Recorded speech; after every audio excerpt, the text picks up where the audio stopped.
अब की बार 400 पार फिर से मोदी सरकार. लोकसभा निवडणुकीच्या अनुषंगाने पश्चिम महाराष्ट्रातील एकूण 9 लोकसभा मतदारसंघाच्या बैठका प्रदेशाध्यक्ष माननीय श्री चंद्रशेखरजी बावनकुळे साहेब यांच्या प्रमुख मार्गदर्शनात झाल्या.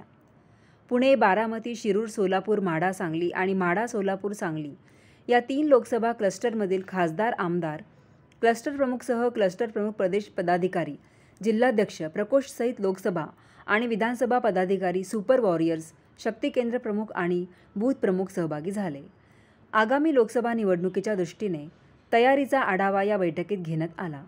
शिवाय महाविजय 2024 साकारण्यासंदर्भात माननीय प्रदेशाध्यक्षांनी सविस्तर मार्गदर्शन केलं.